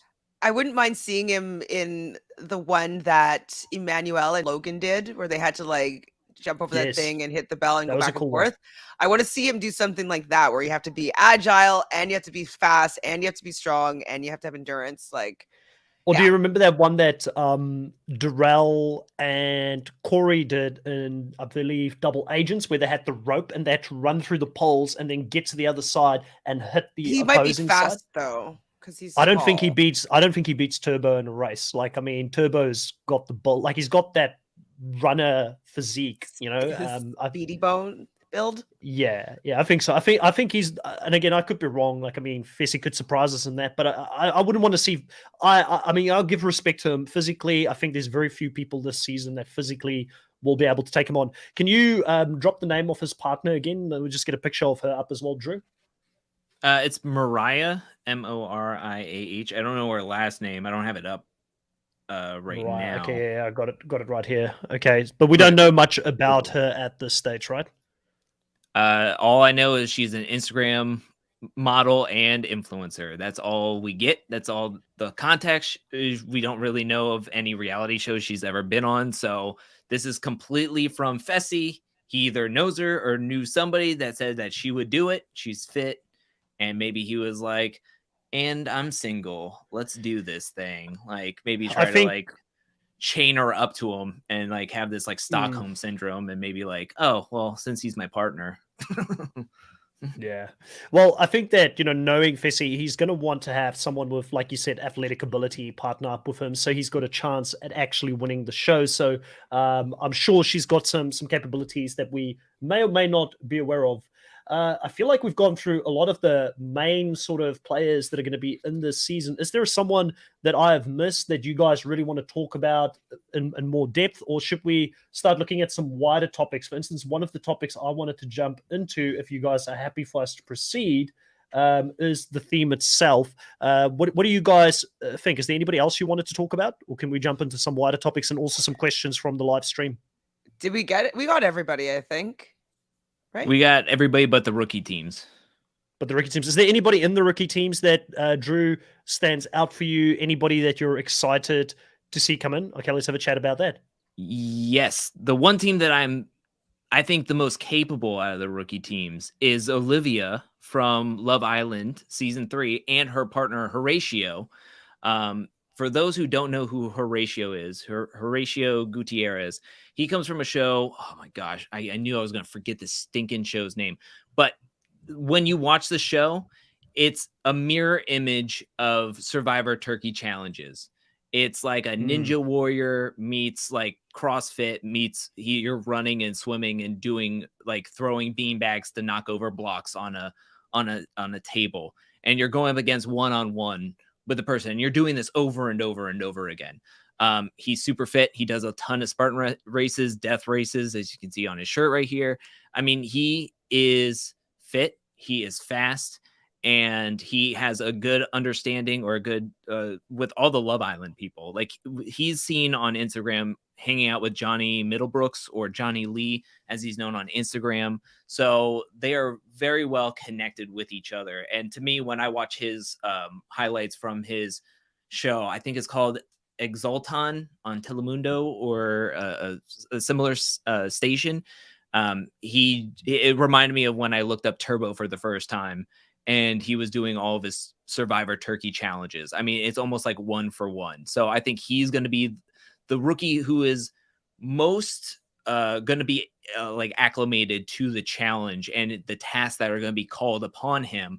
I think he's going to be a 1-for-1 shot in here. And I think Olivia is tall. She looks physical. She looks strong. So to me, I think out of all the rookies, I'm most excited to see what Olivia and Horatio can do. And I mean rookie pairings out of everybody. So that's who I wanted to bring up. That's definitely going to be interesting actually to watch. I didn't know anything about him, so I'm kind of interested in maybe watching whatever this show that he was on. So you made me intrigued by Horatio. I'm not the biggest fan of Olivia personally. She does for me seem a little bit kind of fame thirsty a little bit, but if she has a good partner and if she decides to play hard and play well, she's probably a little bit irritated that all of her friends were on CBS the challenge, and so then she got this call and she's probably like, yes, I have to get on this show because I don't want to be the only one left out of not going on the CBS challenge. So I'm interested to see how they do, just because I've seen obviously her season and I feel like I'm going to go back and check out his season. So yes, that'll be an interesting rookie pair to look out for. Johnny's also on the season. Am I right, Drew? Yes. Johnny And who's- Millbrooks, Johnny Lee. And real quick, it's Exaltlon Estados Unidos. I just butchered that, but that's what the show is called. Exalton Estados Unidos is what it's called. United Yeah. States. You'll have to message that. You'll have to message that to me afterwards, and I'll go check it out. But yeah, I mean, I'm aware of the death race itself, because that is like the peak of endurance challenges that people do, where they run for like a week on end, and they like hardly sleep. It is some serious business if he's taking part. It's not just a reality TV show sport event type of thing. This is like serious athlete stuff. So I feel like if he makes a final, and if he's half decent at puzzles and things like that, he could just run circles probably around most people. So it'll be interesting to see how he goes. Yeah, it looks very much like Survivor Turkey, actually. Yeah. He was doing well in it too. Like, he is one of the players that is on there constantly. It's like they go against celebrities and other players and stuff, but he used to be a college soccer player as well. Like, it's intense. I mean, yeah. Well, what's exciting for me about seeing someone like him come into a season such as this is that he is going to go hard every single daily to win, because there is no incentive for him not to win. He doesn't have the connection. So we need more people to play hard every single episode. So I'm excited about that. So let's get into the theme of it, ride or die. Are you guys happy? Who's Johnny's partner? Who's Johnny's partner? Oh, Johnny, and we haven't actually had Johnny B up, so this is Johnny B for those who don't know. Pretty in shape as well. Is that right? Or you look confused? Yeah. Yes. Who's the partner, Drew, for Johnny? Raven. Her name is Raven, Ravyn. Again, sorry, I don't have like last names, but her name is Raven. She's an actress, an Instagram model, she's influencer. Stunning. She is on TikTok, and she is partnered with Johnny.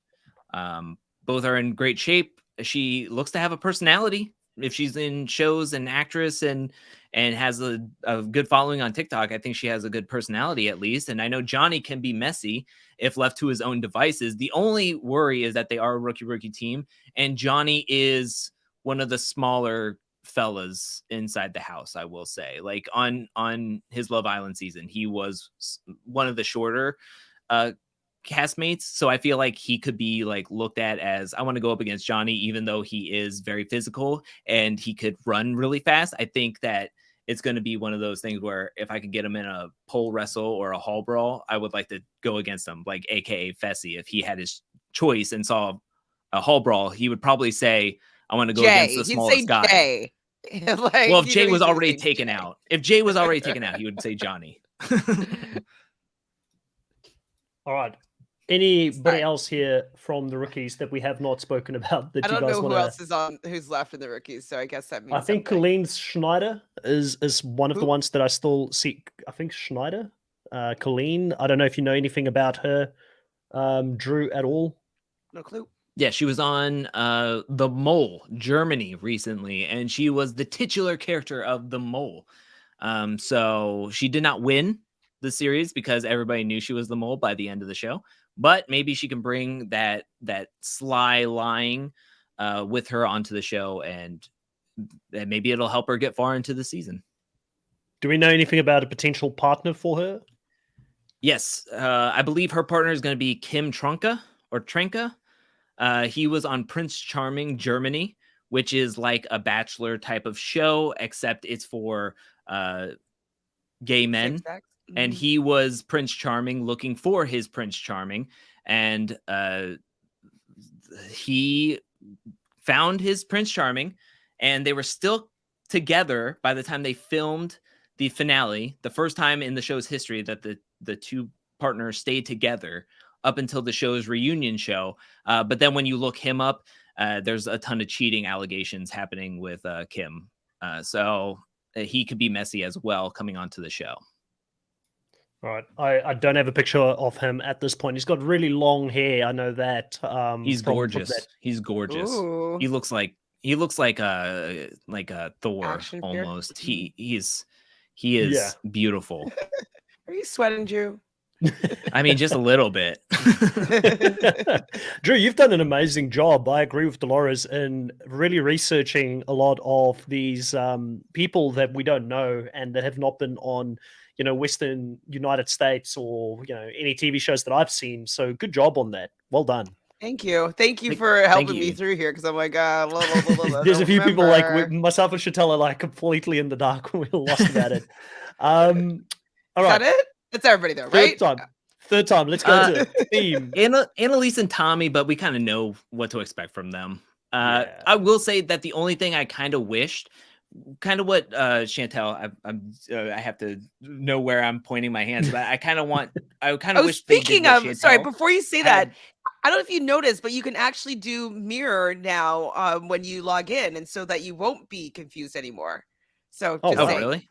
Yeah, that's now Okay. it's an option now, and so now I know that this is this way and this is this way, and it's all. I don't have to be like, anyways, just pointing that. I out don't like there. to touch too much because I don't like to fix what isn't broken. So I'll just learn it myself and not have to screw anything up.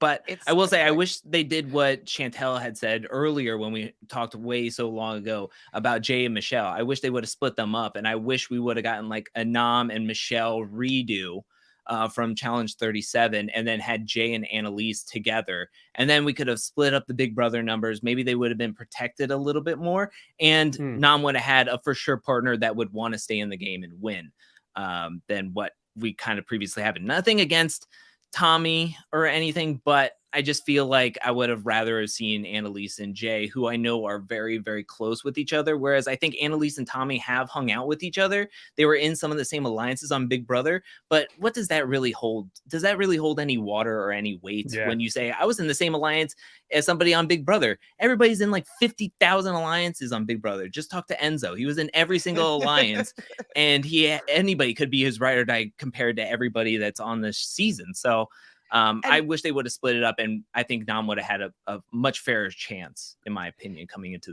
this season. And also with Tommy, I watched him play one of the minis, with sequester minis, and he was really wishy-washy and he wouldn't make a decision. And he was like, oh, like, I don't know what to do. Like, I can't like make it, like, no matter how Sylvia was on All Stars when she had to give someone the what you call it?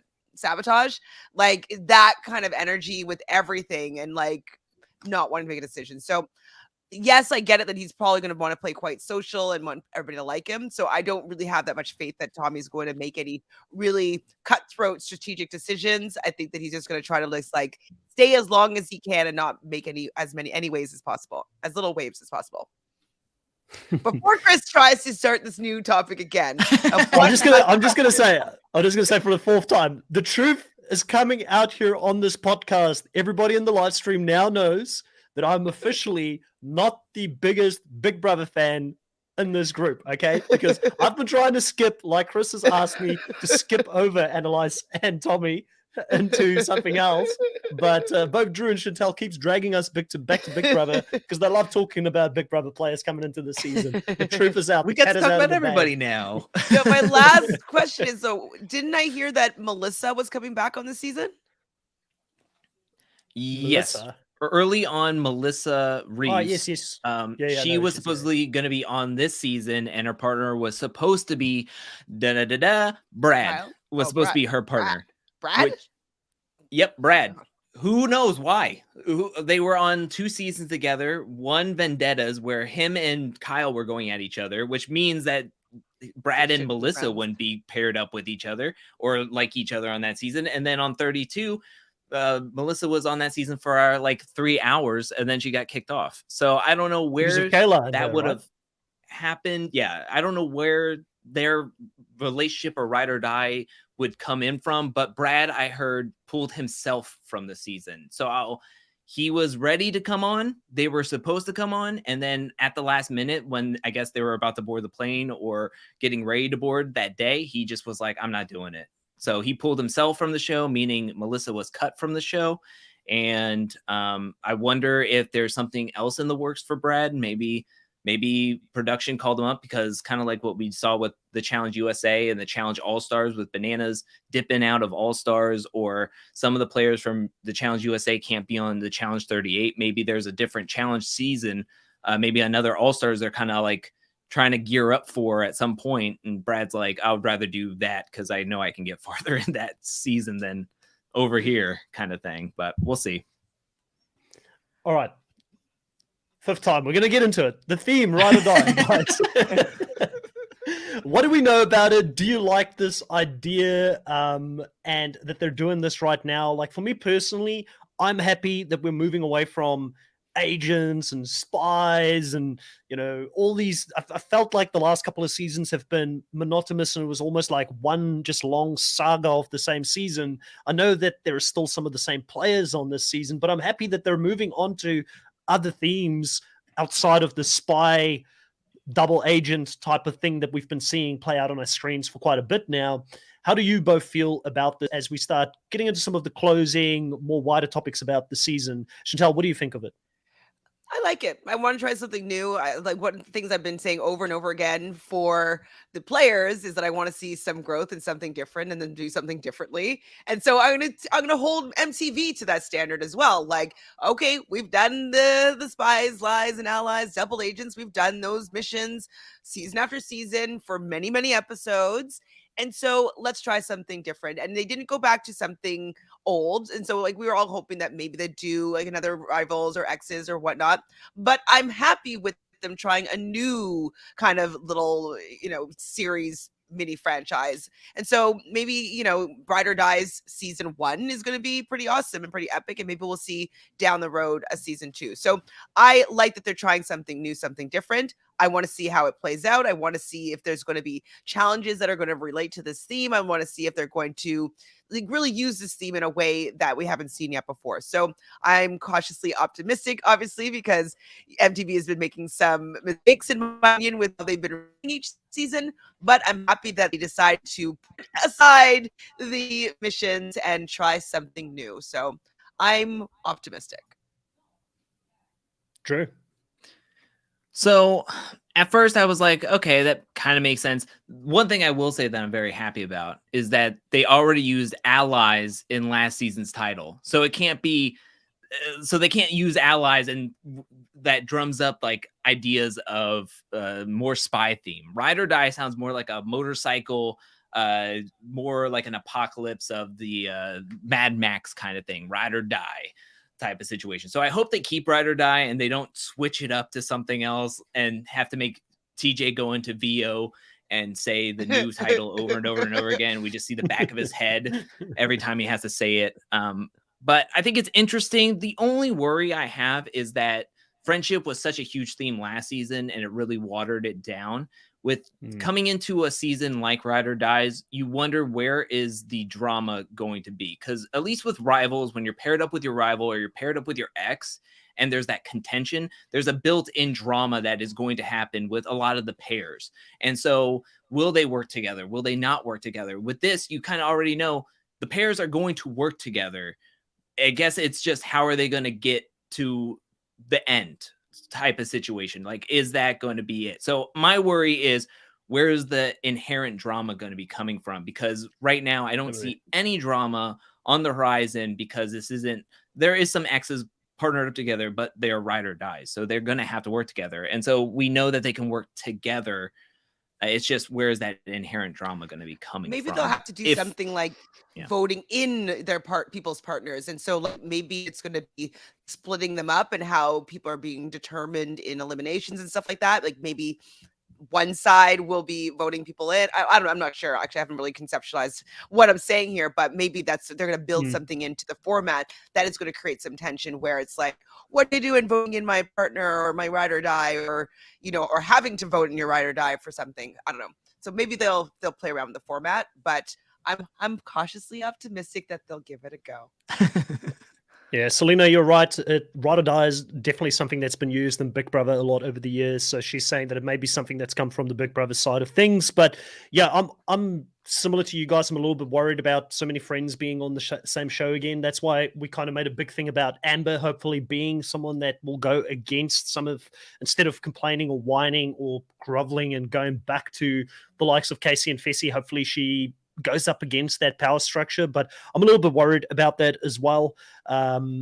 Michelle and Jay, Survivor players. Jay has shown that he does not mind going against people. Like, I mean, him and Josh having a bit of a falling out not that long ago. And then Michelle, she's feisty as well. So, you know, who knows? The only thing is Michelle's been hanging around quite a lot of the challenge players. And I think she did that for a reason, to try and politic, like that's what she does best. So maybe she will calm Jay down a little bit more than anything else, which would be not the greatest for us from an entertainment standpoint if we watch this season. But yeah, very interested in that. Now, location wise, we're in Argentina for this one. That is also where the Challenge CBS was filmed. We know that there is a few things happening behind the scenes in regards to the Challenge Australia, the Challenge Argentina, and the UK version of the show. Do we think that we're going to see a rinse and repeat of some of the challenges that we see on CBS that they may reuse because it was in the same location? Do we think that the house may be the same? Do you think we might get, you know, one of the things for me personally, being a Survivor fan, I've been getting pretty stale with Survivor always being in Fiji, always the same beaches. After a while, it's not, you know, you subconsciously get a little bit worn down by having the show take place in the same location all the time. Do you guys think that's going to play a role here this season?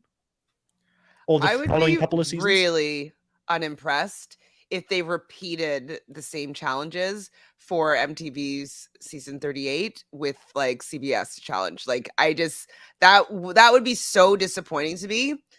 Like, beyond, actually, I'd be more disappointed than I was at the end of All Stars 2, I think. Because and you get TJ walking. Imagine this TJ walking in the beginning of the show. Now we've got the Challenge 38. Now, bear in mind, they have not seen the challenge. Oh my God, they have not seen the Challenge CBS yet, so they don't know the twists that we have ahead for them coming into the season. I would just be like, TJ. Oh my God, that like would break Let's hope it doesn't heart. happen. I don't want to put it out in the world. I don't want to put it out in the world, but I'm a little bit worried here. I'm a little bit worried. I mean, hopefully that they were just there and they scoped some locations, and I really want it to be drastically different. I don't want there to be any, I want them to do 2 different shows. And I'm really nervous now. Chris, I didn't even think that was going to be a possibility, that they just do the same show. That's stupid. So I don't want that to happen. Yeah, I'm interested to obviously to see Argentina once, but I don't know if I care to see it twice. You know, for this type of thing. Like, I want to go to Argentina and be there for a month and hang out and learn about the culture, but I don't know for what the challenge offers if I need to see multiple seasons in Argentina. Variety is the spice of life. But Drew, what do you think about, you know, the possibility of seeing 6 seasons in Argentina?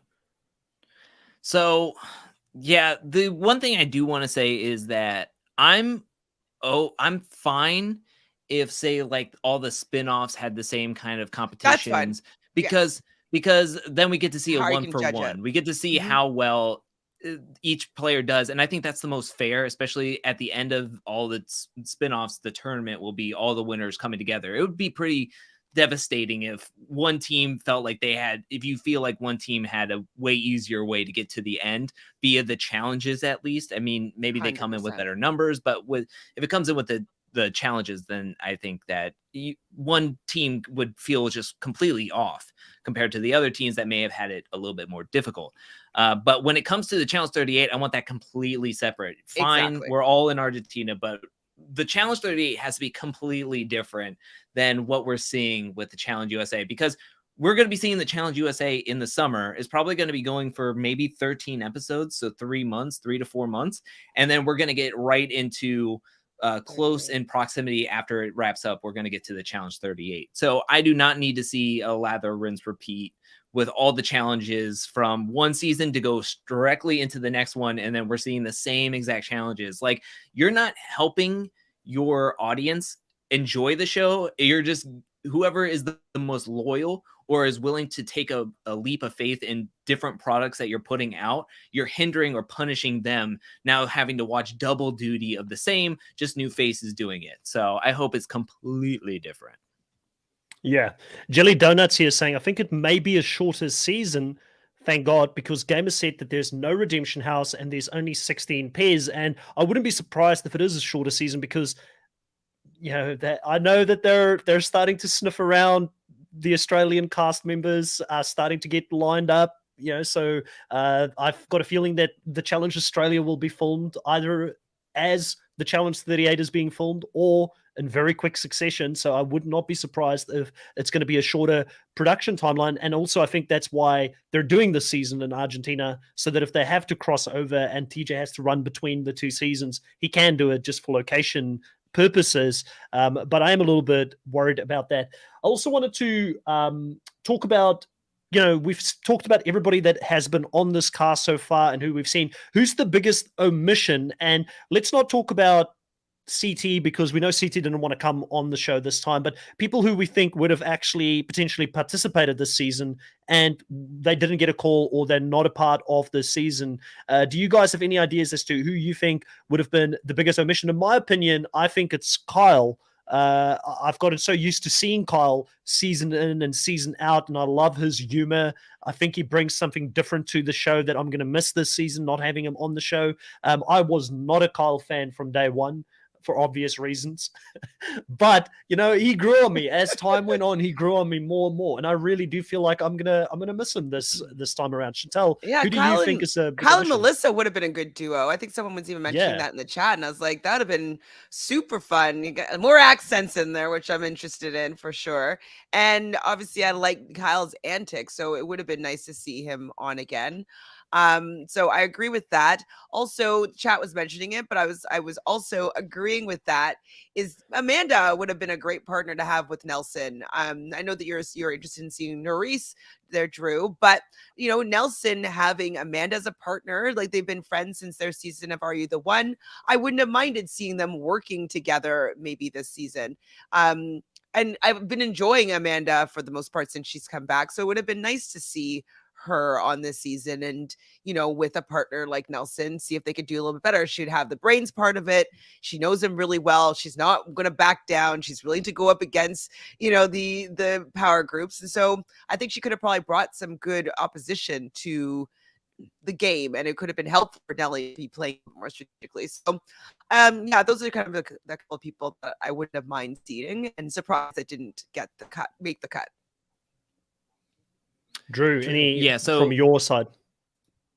So somebody that I was shocked to not see was Tony, since it felt like everybody was alluding to the fact Tony was possibly going to be on the show this season. I mean, Bananas and TJ were on Bananas podcast being like, "Oh, check your watches. It's almost that time. It's almost that time." So I wonder if Tony was in talks and then pulled out, or just was never really in the talks and they were just trying to stir up some like names going into there. So I think Corey Lay was somebody that I was surprised. He is somebody that I think really wanted to be on this season. He had a partner and then it got cut. And then he got to go to Argentina as an alternative and then as an alternate. And then he was dropped and was sent back home with Josh and the two winners of Love Island Africa, those were the four alternates, and they were flown back to their homes. And then there was one more person. Kels and Priscilla was supposedly a duo that I would have loved to have seen on this season without a doubt. I loved Kels. Yeah. I loved Priscilla from last season. Coming into this season, paired up together, I think they would have been lethal duo, but they were not allowed to compete. I heard Priscilla wasn't able to actually be on the show, and so they had to drop Kels along with her. Well, speaking of dropping people, do you know what the tea is between why Michaela dropped out, and then because Coriel was then really pissed at Michaela and they followed each other and had a little bit of a spat on Instagram. So do you know any more details? So I know why Michaela did not do the challenge. She put out an Instagram live or a video going over the reasons why. She said that she wanted to take some time off. She needed to. She didn't want to put herself back into that environment. She also started a new job, and she got a signing bonus for that job. So starting that new job, it wasn't like it wasn't guaranteed that she was going to get that job when she came back. So she was like, I don't want to do that. I want to secure what I have here. And then maybe next time, like Challenge 39 or Challenge 40, if they ask me, I'll be ready to go. Yes, her and Corey L was supposed to be paired up together. Because she dropped out, Corey L said that wasn't the reason why he unfollowed her. He just said that there's for some people in your life, sometimes you just gotta cut people out for different reasons, but it wasn't because she dropped out of the season. That's what he said on Twitter. If that's opposite, he is keeping that to himself, but there are some reasons why he decided to unfollow, or they unfollowed each other. But Michaela said that she did not want to put herself back in that environment after what happened last season, and that she got a new job. So totally respect that. And she didn't say no. She said that it's a no right now, but that doesn't mean a no in the future, which makes me excited to see her back on the challenge at some point in the future. Maybe a rival season with her and Coriel. Let's do it. Let's have another rival season, everybody. Let's do this. I'll buy into that one too. All right, as we closing off here, a couple of comments. Sandy is saying, wait, TJ is also the host for the international versions. From what I'm hearing, he will be hosting all of them. That's what I've heard. So even the Argentinian version. Yeah, that's what I've heard. So yeah, so unless it changes, so far it looks like that's how it's going to be. He's making money this year. Holy! I can tell you guys that the production team for the challenge, the main show, is also the same team that is behind the Challenge Australia, the Challenge UK, and Argentina. So as long as that main team and the main casting department is involved, I think that comes with TJ. I don't know in the future if that means that they'll expand and look to build a local presence in some of these international locations, but at this stage they probably didn't have the time, because I think that we've spoken about it many a times. They dropped it on us so quickly, it seemed a bit rushed. They didn't have time to go and look for hosts, get the right production teams involved in different countries, so they're kind of just at this stage doing it all their own, probably bringing in some local talent, but I think it's heavily the main casting department, main production team, the host, and everybody is involved. Natalie is also asking if any of us are, worried about Ashley not being on, or do we miss Ashley? Is she a big omission for this season? I don't know. I feel like Ashley, there was some things that happened last season. I don't know if she's allowed to be back on at this point. Yeah, MTV is doing what MTV does best, not letting us understand what went on. So I just assume that she's never going to be back on the show. That was my thought. Yeah. I think if anything, it's like a soft ban kind of deal with Ashley. Like, I'm sure we'll see her back on the show. It's just this season not going to happen. Maybe not even 39, but around 40. If they have something big like a champion season or an OG new school type of season, I think they would bring her back on because she is a champion, a two-time champion. But I think right now, because of what happened last season, or at least what I've heard from what happened last season, allegedly, that is probably a soft ban, and she'll be back on at some point. I mean, if everybody was saying Turbo was banned for life, guess what? A lifetime has happened because he is back on this season of the channel. Yeah. Same with Jay. So same with Jay. True. People said he was never going to be back on, and he's back the season after. So yeah, I think we'll see Ashley back. Anderson. Yes. Yeah. Well, I don't get the whole Natalie Anderson scenario and why she's not back on. Like, she's not banned, right? She left for legitimate reasons. Well, she left for legitimate reasons, but she also had some unfavorable tweets come out, like where she called someone ratchet, even though it was during the time where that word was really in urban culture. So I think that people were kind of, I don't know. Wow. I think she might have gotten part of this being racist brush, and I don't think it was really fair, but it could be a soft ban though, like Jay. But it came out at around the same time as when Jay's statements came out, or song came out.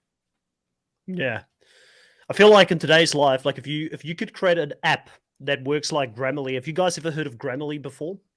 Like, it's like Grammarly, a little app you install. Yeah. So you install it. It makes sure that you're actually, your grammar is correct and everything is appropriate. So you should have like this little app that you put on your social media to like check your words before you put it out and say, this is problematic. Don't use that term. Don't do this. And then it just like completely makes sure that everything you put out there is okay. Because I do feel like we've gotten into a position now where sometimes, like, and I'm not defending Natalie, I haven't seen it, so I don't know what was said, but I feel like we've just sometimes go too far with like taking things very personal now, and people get cancelled so easily.